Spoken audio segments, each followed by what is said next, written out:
आज मैं बात करने वाला हूँ न्यूरोट्रांसमीटर के बारे में कि यह क्या है, एक्चुअल में इसका वर्क क्या है और यह कैसे काम करता है, कहाँ स्टोर रहता है। तो न्यूरोट्रांसमीटर सबसे पहला बात यहाँ पर यह है कि यह एक एंडोजीनियस केमिकल है। एंडोजीनियस केमिकल का मतलब होता है कि यह बॉडी में ही बनता है, कहीं बाहर से हम लोग लेते नहीं हैं, ना ही ले सकते हैं। ये बॉडी में ही बनता है और बॉडी में ही अपना एक्शन करता है।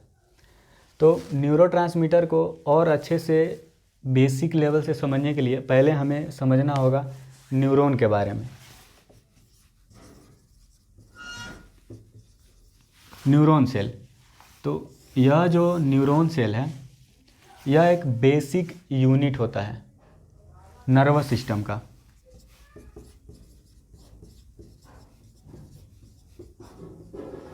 नर्वस सिस्टम का न्यूरॉन सेल बेसिक यूनिट होता है, क्योंकि नर्वस सिस्टम को कम्प्लीटली बॉडी में बनाता है न्यूरॉन सेल। पूरा बॉडी में नेटवर्क इसका फैला रहता है, हर एक जगह न्यूरॉन सेल पाया जाता है बॉडी में। और बेसिक यूनिट और ये फंडामेंटल और स्ट्रक्चरल यूनिट है। स्ट्रक्चरल प्लस फंक्शनल यूनिट है न्यूरॉन सेल नर्वस सिस्टम का। न्यूरॉन सेल अगर ना रहे तो नर्वस सिस्टम नहीं बन पाएगा। अगर मोटा मोटी न्यूरॉन सेल अगर एकदम इजी लैंग्वेज में समझा जाए तो जैसे हम कोई सेंसेशन करते हैं, जैसे हम लोग कोई टच किए, कोई ऑब्जेक्ट को टच किए जो एकदम हॉट है, एकदम गर्म है। अगर इस ऑब्जेक्ट को अगर हमारा उंगली अगर ऐसे करके टच कर रहा है तो यहाँ पर न्यूरॉन सेल रहेगा, तो इसको सेंसेशन पता चलेगा। इस न्यूरॉन सेल को पता चलेगा, एक सिग्नल इसको मिलेगा, फिर ये न्यूरॉन सेल अपने बगल वाले न्यूरॉन सेल को मैसेज ट्रांसफ़र करेगा, फिर बगल वाले ये अपने बगल वाले को करेगा, फिर ये अपने बगल वाले को करेगा। ऐसे करते करते करते करते स्पाइनल कॉर्ड के थ्रू ब्रेन में मैसेज जाएगा, फिर ब्रेन मैसेज भेजेगा। तो न्यूरॉन सेल ही एक दूसरे को देते देते देते देते फिर यहाँ पर उंगली पास आएगा और फिर मैसेज ये रहेगा कि गर्म चीज़ को टच कर लिए हैं और अब वहाँ से उंगली को या फिर हाथ को हटा देते हैं ताकि हमें चोट ना पहुँचे, इंजरी ना हो। तो कहने का मतलब है कि न्यूरॉन सेल मैसेज को रिसीव करता है और फिर ब्रेन देता है मैसेज, उसको ले जाता है, सेंड करता है मैसेज। तो अब हम लोग समझते हैं न्यूरॉन सेल के स्ट्रक्चर के बारे में और फिर उसका रोल देखेंगे कि न्यूरॉन सेल के अंदर न्यूरोट्रांसमीटर का कैसा रोल है, कैसा एक्शन है।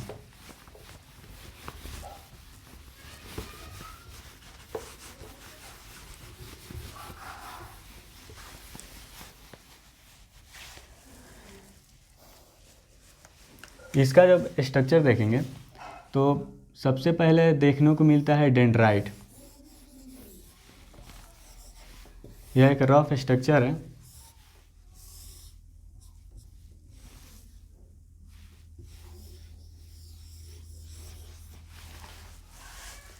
यह एक रफ स्ट्रक्चर है, मैंने ऐसे ही बना दिया है। अगर देखेंगे इसके स्ट्रक्चर के अंदर तो यहाँ पर एक न्यूक्लियस होता है और ये सबसे बाहर वाला जो पार्ट है इसको बोलते हैं डेंड्राइट, और यह न्यूक्लियस है, यह बॉडी है। इस बॉडी को हम लोग सेल बॉडी भी बोल सकते हैं या फिर इसको साइटोन भी बोल सकते हैं या फिर इसको हम लोग कैरियोन भी बोल सकते हैं या फिर सोमा भी बोल सकते हैं। यहाँ पर एक सेल बॉडी है, यह एक साइटोप्लाज्म है सेल का। इसको बॉडी या फिर सेल बॉडी, साइटोन, कैरियोन या फिर सोमा कुछ भी बोल सकते हैं। अगर इसके बाहर वाले पार्ट को देखें, डेंड्राइट को, तो यह एक न्यूरॉन सेल है। सिर्फ एक न्यूरॉन सेल को हम लोग देख रहे हैं एकदम अंदर से स्ट्रक्चर। तो डेंड्राइट पार्ट है बाहर में, एक्सटर्नल में, सबसे बाहर वाला पार्ट जो है इसका डेंड्राइट, स्टार्टिंग पार्ट। तो डेंड्राइट से ही मैसेज रिसीव होता है।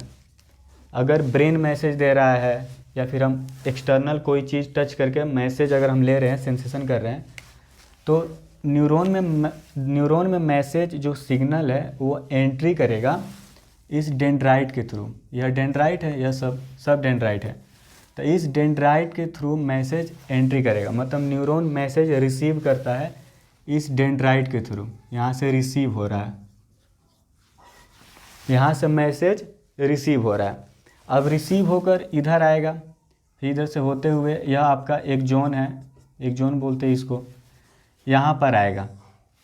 और यहाँ पर आने के बाद यहाँ से यहाँ तक एक जोन है, और ये एक जोन आगे जाके ये ब्रांचेस में डिवाइड हो जा रहा है। तो इसको हम लोग बोल सकते हैं एक जोनल ब्रांचेस, एक जोनल ब्रांचेस बोल सकते हैं, क्योंकि एक जोन आगे जाके डिवाइड हो जा रहा है अदर अदर पार्ट में। रिसीव हुआ मैसेज, अब मैसेज आया यहाँ सेल बॉडी में, फिर सेल बॉडी से होते हुए एक जोन से होते हुए यहाँ ब्रांचेस में आ गया है। अब देखते हैं कि यहाँ पर एक बात है समझने लायक कि यह जो बॉडी है, बॉडी में कुछ पार्टिकल्स होते हैं, टाइनी पार्टिकल्स, बहुत छोटे छोटे। इस पार्टिकल्स को बोलते हैं हम लोग नीसल्स ग्रेनुअल्स। यह नीसल्स ग्रेनुअल्स न्यूरॉन में प्रोटीन सिंथेसिस करते हैं।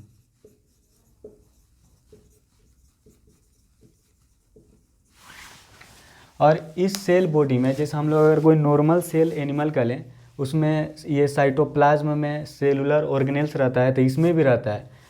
तो उसमें जो रहता है RER, एक होता है RER मतलब रफ एंडोप्लाज्मिक रेटिकुलम। तो उसको RER तब बोलते हैं जब राइबोसोम्स एंडोप्लाज्मिक रेटिकुलम पर आकर चिपक जाता है और फिर प्रोटीन का सिंथेसिस करने लगता है। तो इस न्यूरॉन सेल में ऐसे ही नीसल्स ग्रेनुअल्स जो पार्टिकल्स, टाइनी पार्टिकल्स, ये भी प्रोटीन का सिंथेसिस करता है।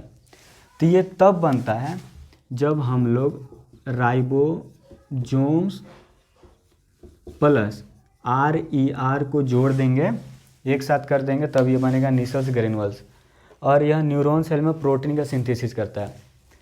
अब देखते हैं कि मैसेज आया था यहाँ एक जोन के रास्ते से इसमें आया, एक जोनल ब्रांचेस में आ गया मैसेज।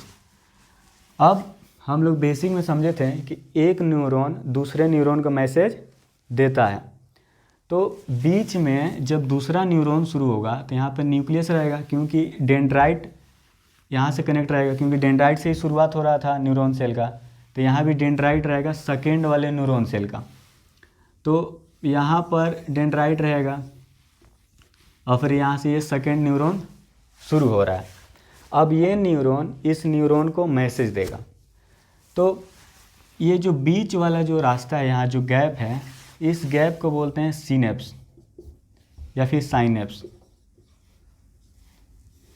साइनेप्स, बीच वाले जो गैप है, गैप को बोलेंगे साइनेप्स। अब मैसेज आया यहाँ से एक जोन होते हुए ब्रांचेस में आ गया है, तो साइनेप्स है। तो साइनेप्स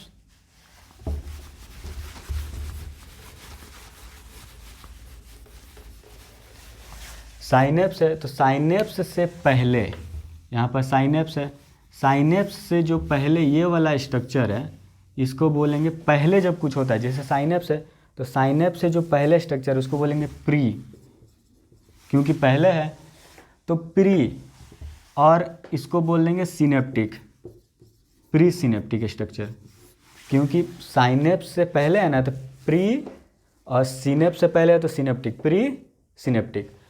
और ये वाला जो स्ट्रक्चर है, ये वाला, ये बाद में है, ये बाद में है, बाद में है। तो बाद में के लिए लगाएंगे पोस्ट, और साइनेप्स के बाद है तो बोलेंगे पोस्ट सिनेप्टिक स्ट्रक्चर। तो यहाँ पर न्यूरॉन को समझने, न्यूरोट्रांसमीटर को समझने के लिए यहाँ पे एक और बात देख सकते हैं कि यहाँ पर छोटे छोटे पाउच जैसा, सैक जैसा स्ट्रक्चर होता है ये ब्रांचेस में, प्री सिनेप्टिक में। इन छोटे छोटे स्ट्रक्चर को बोलते हैं वेसाइकल्स, और ये साइनेप्स के बगल में है तो बोलेंगे सिनेप्टिक वेसाइकल्स।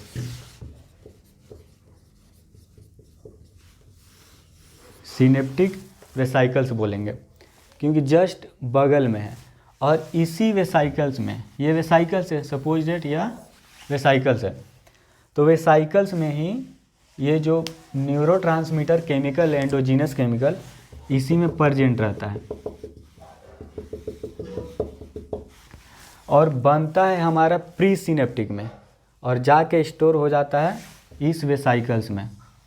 ये पाउच जैसा, सैक जैसा, थैला जैसा स्ट्रक्चर होता है, इसी में आकर स्टोर हो जाता है न्यूरोट्रांसमीटर। अब ये न्यूरोट्रांसमीटर ट्रांसमिट कैसे करता है? न्यूरोट्रांसमीटर का मेन काम है मैसेज को ट्रांसमिट करना, मतलब मैसेज को एक जगह से दूसरी जगह पहुंचाना, भेजना, मैसेज को ट्रांसमिट करना है। इसके अंदर जो ये न्यूरोट्रांसमीटर है, इसका काम है मैसेज को ट्रांसमिट करना। तो जब ट्रांसमिट करेगा तो कैसे करेगा? यहाँ पर मैसेज आ गया था, तो जब मैसेज यहाँ पर आया इस वेसाइकल्स पे, वेसाइकल से पहले यहाँ पर मैसेज आ गया है, तो मैसेज अगर कोई सिग्नल है, कोई मैसेज है, अगर न्यूरॉन के बाहर है तो उसको बोलेंगे केमिकल मैसेज, केमिकल मैसेज या फिर इलेक्ट्रिकल मैसेज। केमिकल मैसेज अगर न्यूरॉन से बाहर रहेगा उसको बोलेंगे केमिकल मैसेज।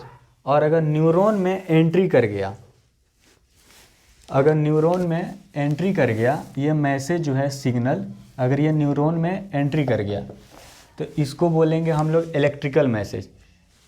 क्योंकि अगर ये मैसेज न्यूरॉन में केमिकल ही रह जाएगा तो ये न्यूरॉन सेल एक्साइट नहीं होगा।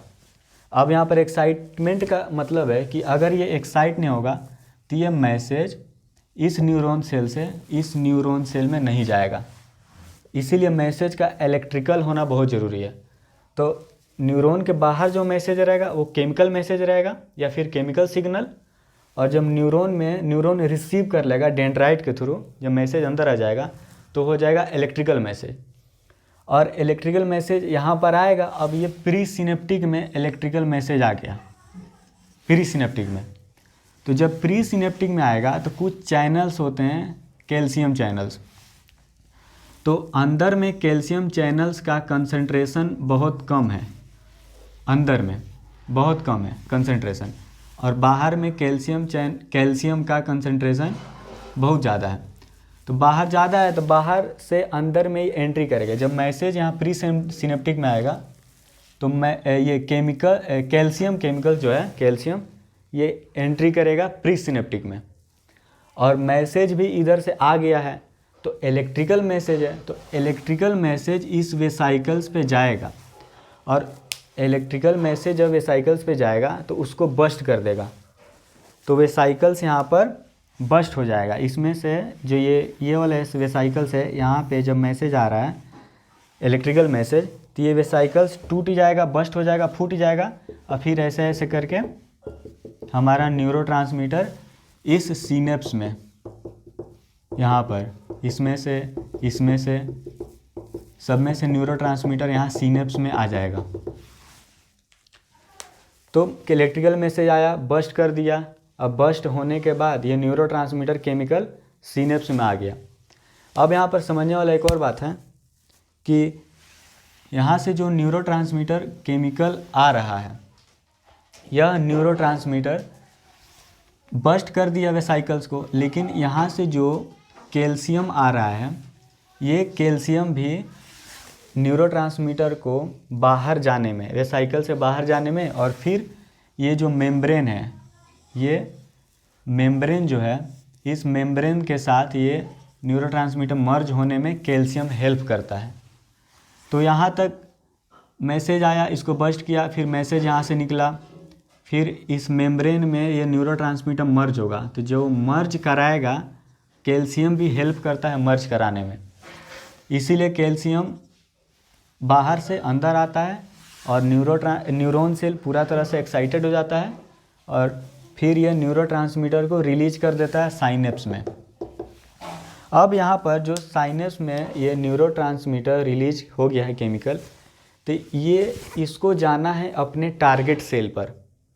टारगेट सेल एक सेकेंड न्यूरॉन सेल भी हो सकता है, या फिर कोई मसल सेल या फिर कोई ग्लैंड सेल भी हो सकता है।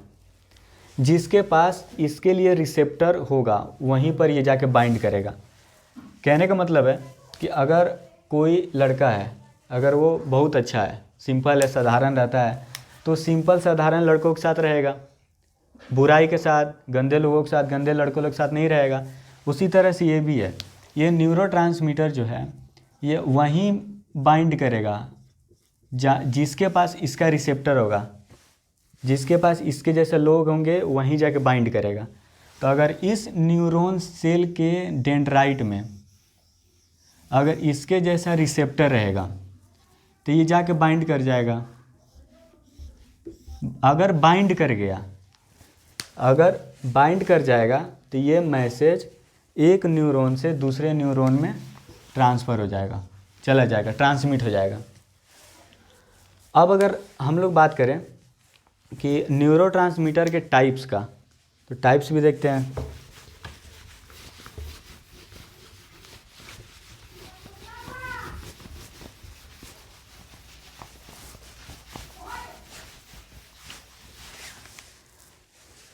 जब न्यूरोट्रांसमीटर के टाइप्स का बात करेंगे तो अगर एक्शन के बेसिस पे देखा जाए, बेस्ड ऑन एक्शन, तो यह बेसिकली 3 तरह का होते हैं। एक को बोलते हैं इनहिबिटरी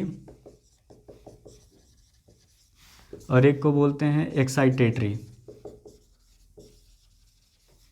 और एक को बोलते हैं मॉड्यूलेटरी। इनहिबिटरी का मतलब रहता है कि न्यूरोट्रांसमीटर सिनेप्स में यहाँ पर आ रहा था और फिर जाके बाइंड हो जा रहा था, तो इनहिबिटरी में बाइंड नहीं होगा। और एक्साइटेटरी में एक्साइटेड है तो कम्प्लीटली बाइंड हो जाएगा, मतलब प्रोसेस कंप्लीट हो जाएगा और फिर अपना एक्शन शो करने लगेगा। और मॉड्यूलेटरी में कुछ ऐसे न्यूरोट्रांसमीटर आते हैं जो बाइंड शायद करे या फिर नहीं करे, दोनों कैरेक्टर होता है, इनहिबिटरी भी और एक्साइटेटरी भी।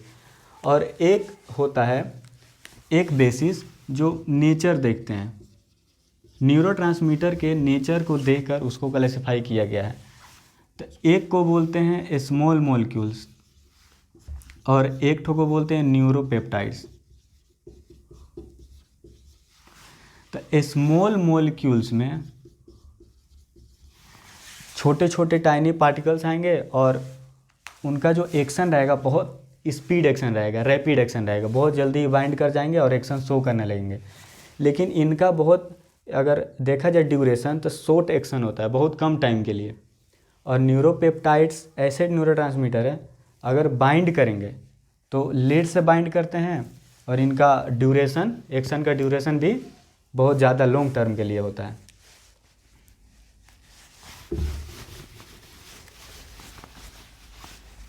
अब एक टर्म है हमारे पास जिसको बोलते हैं सिनेप्टिक ट्रांसमीटर।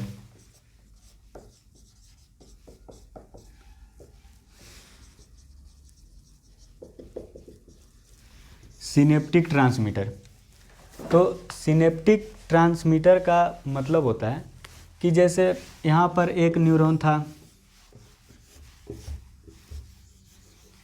फिर यहाँ से दूसरा न्यूरॉन था,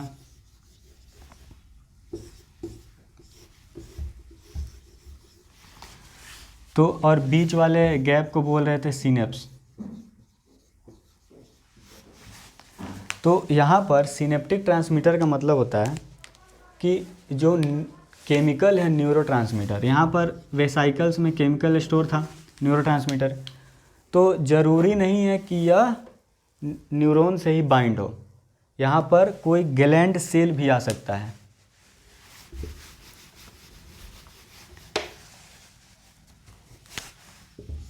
कोई ग्लैंड सेल भी हो सकता है या फिर कोई मसल सेल्स भी हो सकता है। जैसे कि सपोज दैट ब्रेन न्यूरॉन को मैसेज दिया है, बोला है कि जाओ मसल्स को कॉन्ट्रैक्ट करवाओ, तो यह न्यूरॉन से मैसेज होते हुए आएगा, न्यूरॉन होते हुए और मसल सेल्स में आएगा। तो यहाँ पर जो न्यूरॉन रहेगा उसका जो न्यूरोट्रांसमीटर रहेगा वो मसल सेल से, ये मसल सेल से बाइंड करेगा और कोई ग्लैंड सेल से बाइंड करेगा और कोई बाइंड करेगा न्यूरॉन से ही। तो ज़रूरी नहीं है कि न्यूरॉन ही रहे, ग्लैंड सेल, मसल सेल भी हो सकता है। और अगर ग्लैंड सेल मसल सेल से बाइंड कर रहा है तो उसको बोलते हैं सिनेप्टिक ट्रांसमीटर। अगर न्यूरॉन से बाइंड करेगा तो न्यूरोट्रांसमीटर, क्योंकि न्यूरॉन में बाइंडिंग हो रहा है तो न्यूरोट्रांसमीटर।